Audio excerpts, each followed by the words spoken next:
ظلم فرعون سے پیدائش موسیٰ تک اللہ تعالیٰ اپنے بندوں سے بہت محبت کرتا ہے، اور اس بات کا ثبوت انسان کو اپنی زندگی کے ہر موڑ اور ہر لمحے میں ملتا ہے۔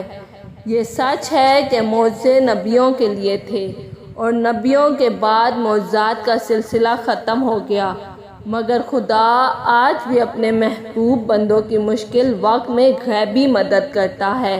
فرق صرف یہ ہے کہ نبی بہترین ایمان والے اور شکر بجا لانے والے تھے، جبکہ عام انسان شکر کے معاملے میں کنجوسی سے کام لیتا ہے۔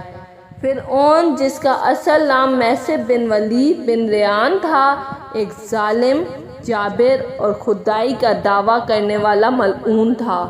ایک دفعہ سفر پر نکلا تو راستے میں اس کا سامنا ہامون سے ہوا۔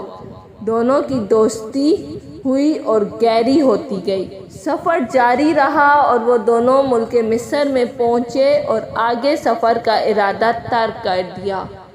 فرعون کے دل میں خدائی کا شوق پیدا ہوا تو اپنے دوست ہامون سے اس بات کا تذکرہ کیا، اور پھر اسی کے مشورے سے لوگوں کی نظر میں معتبر ہونے کے لیے اس نے لوگوں کی مدد کرنے کی ٹھانی۔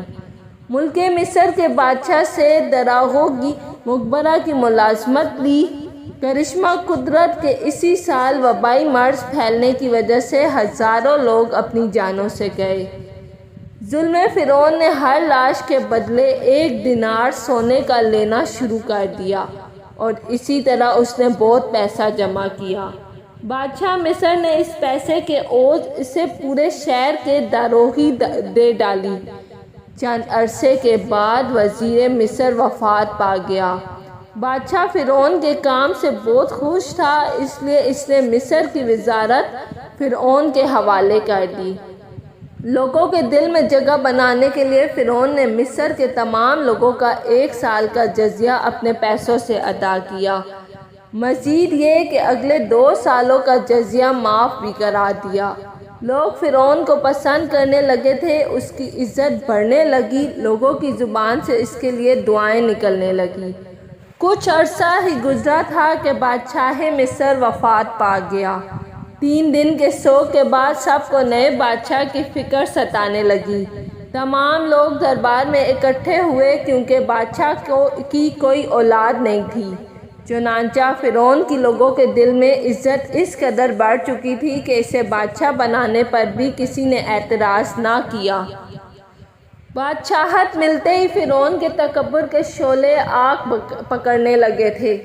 خدائی کی ہوس اور لوگوں کے سروں کو اپنے قدموں میں جھکا دینے کی خواہش اتنی بڑھی کہ مذہب یوسف و یعقوب کو لوگوں کے قلوب سے نکالنے کے لیے فرعون نے ملک مصر میں درس و تدریس کے عمل کو نہ صرف رکوا دیا بلکہ اس کو جاری رکھنے والے کو واجب القتل قرار دیا۔ جان بچانے کے لیے لوگوں نے درس کیا چھوڑا، ان کے ہاتھ سے خدائے بزرگ و برتر کی رسی بھی چھوٹ گئی۔ لوگ اپنے مذہب سے بیگانے ہو گئے، کسی کو خدا برحق یاد نہ رہا، حق کی جگہ باطل لینے لگا، مذہب یوسف و یعقوب کے ماننے والے کم ہونے لگے۔ فرعون نے بتوں کی پوجا کو عام قرار دے دیا۔ بنی اسرائیل کی قوم اپنے مذہب پر قائم رہی، مگر قوم قبطی نے بتوں کو پوجنا شروع کر دیا۔ 40 سال کے عرصے کے بعد فرعون نے تمام بت توڑوا ڈالے اور خود کو خدا بنا لیا۔ بنی اسرائیل نے فرعون کو خدا ماننے سے انکار کیا تو انہیں طرح طرح کی اذیتیں دی گئی۔ جن کاموں کو برا گردانا جاتا تھا وہ سبھی کام بنی اسرائیل کے لوگوں سے کروائے گئے، جبکہ دوسری جانب قوم قبطی کو اعلیٰ مراد سے نوازا گیا۔ اللہ تعالیٰ نے بنی اسرائیل کو یہ خوشخبری سنا دی کہ انہی میں ایک شخص ایسا پیدا کیا جائے گا جو فرعون کے مظالم کے خلاف کھڑا ہوگا اور ملک مصر کو مظلم فرعون سے نجات دلائے گا۔ ادھر فرعون نے خواب دیکھا کہ 2 درخت عالم بالا میں گئے اور پھر سارا عالم ان کے زیر سایہ ہو گیا۔ صبح ملک مصر پر بیدار ہوئی تو فرعون نے سبھی حکیموں، دانشوروں اور جادوگروں کو بلایا اور ان سے اپنے خواب کی تعبیر پوچھی۔ آخر سبھی لوگوں نے متفقہ طور پر فرعون کو اس کے دیکھے گئے خواب کی تعبیر یہ بتائی کہ قوم بنی اسرائیل سے ایک ایسا شخص پیدا ہوگا جو تمہاری حکومت کا خاتمہ کر دے گا، جو تمہاری مملکت میں ایک خدا کا پیغام لائے گا، یہاں تک کہ کل ملک و میراث و نعمت اس کے ہاتھ میں ہوگی۔ فرعون نے خواب کی تعبیر سنی تو اسے اپنا تخت و تاج ہاتھ سے نکلتا دکھائی دیا۔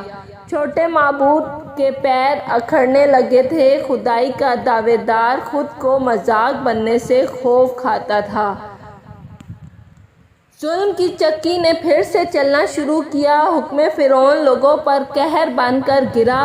کتاب وقت کے اوراق پر ظلم کی ایسی داستان لکھی گئی جسے پڑھ کر پتھر بھی پگھل کر بیٹھ جائیں۔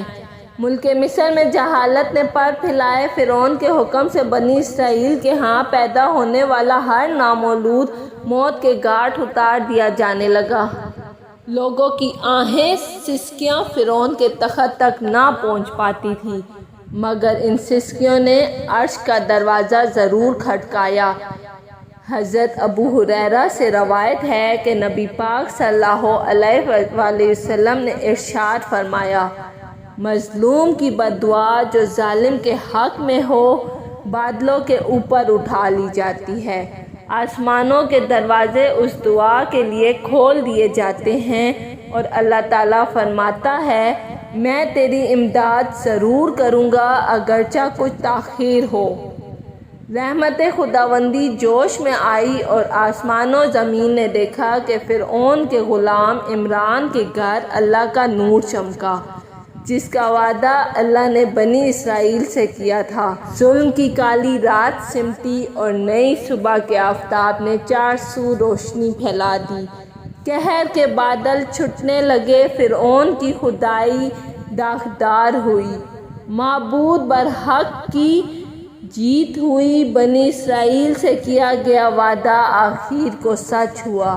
حضرت موسیٰ علیہ السلام نے ملک مصر میں آنکھ کھولی۔ کل کائنات نے دیکھا کہ حق کی جیت ہوئی اور باطل کو شکست و فاش۔